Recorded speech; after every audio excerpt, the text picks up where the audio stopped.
Today we are diving into a really fascinating and kind of weird Hittite myth. It's a story about a kidnapped son, a terrified god, and what has to be the most unusual cosmic rescue mission ever. I mean, just think about that for a second. What if you woke up one morning and the sun was just gone? No light, no warmth, nothing but chaos. It's a pretty terrifying thought, right? Well, for the ancient Hittites, this wasn't just some crazy what if, it was the starting point for an absolutely incredible story. So, our story kicks off in a time of perfect harmony. You know, a world where everything is in perfect balance. But that peace, well, it's about to get shattered in a big, big way. In the early days of the world, everything was just right. The sky, the great sea, and all the people on Earth, they all coexisted peacefully. It was this idyllic, perfectly ordered universe. But of course, that kind of harmony never lasts, does it?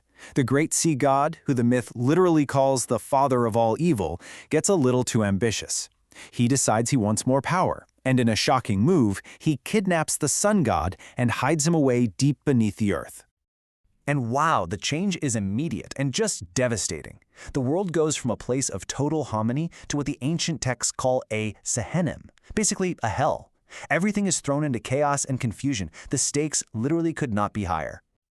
With the entire world plunged into darkness and absolute chaos, somebody's got to step up. A hero was needed, and that hero's name? Telipinu. Even the most powerful god of them all, the great storm god, is desperate. He's panicking. So he turns to the one person he thinks can actually fix this cosmic mess, his beloved and incredibly powerful son, the hero Telipinu.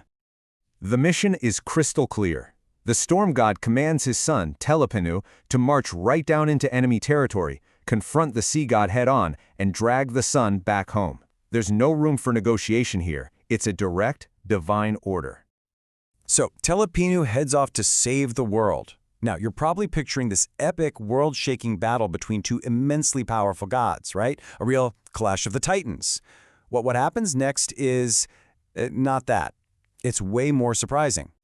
As Telipinu makes his way down towards the depth of the sea, you can practically feel his power. His righteous anger just radiates ahead of him. The entire kingdom of the sea god starts to tremble as this wave of pure, heroic power gets closer and closer. And here's the big twist. There's no fight, no epic battle, nothing. The moment the sea god even senses Telipinu is coming, he's just overcome with absolute terror. The so-called father of all evil completely and utterly panics. He's so scared that he just starts making these wild, desperate offers. He'll give back the son, no problem. He'll even throw in his own daughter as a bride for Telipinu. He'll do anything, just as long as Telipinu doesn't hurt him. And just like that, Telipinu strolls back to his father, the storm god, completely victorious. He brings back the sun and light is restored to the world. But he also brings the sea god's daughter. And this creates a really unexpected and kind of awkward situation. The families of good and evil are now in-laws. Okay, so the cosmic apocalypse has been averted. Phew. But now a new problem has popped up, and this one is a little more domestic. How in the world do you formalize a marriage between the sky and the sea, between the family of the hero and the family of the villain? Well, wanting to make this new fragile alliance official, the sea god sends a messenger up to the storm god, and he basically asks, all right, so we're family now. What are you going to pay as the bashlak parese, the bride price for my daughter? And the mighty storm god, ruler of the heavens, the most powerful being in the universe, is totally stumped. He has no idea how to answer. So he does what any wise person does when they're in over their head. He asks for advice. He turns to Inanna, the great mother goddess of wisdom. Now, it's really important to understand what this bride price is all about. It's not about buying a bride. Not at all. It's a deeply symbolic tradition. It's about honoring the bride's family and creating a formal, lasting bond between the two families. It's a gesture of respect. So, what's a fitting price for a wedding of this cosmic importance? And the answer that comes back from the goddess of all wisdom? The price for this divine marriage, the one that's going to rebalance the entire cosmos? Get ready for it. 1 cow and 1 sheep. That's it.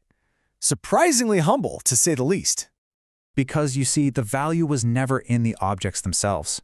This incredibly simple payment was a profound symbol. It wasn't about wealth, it was about wisdom.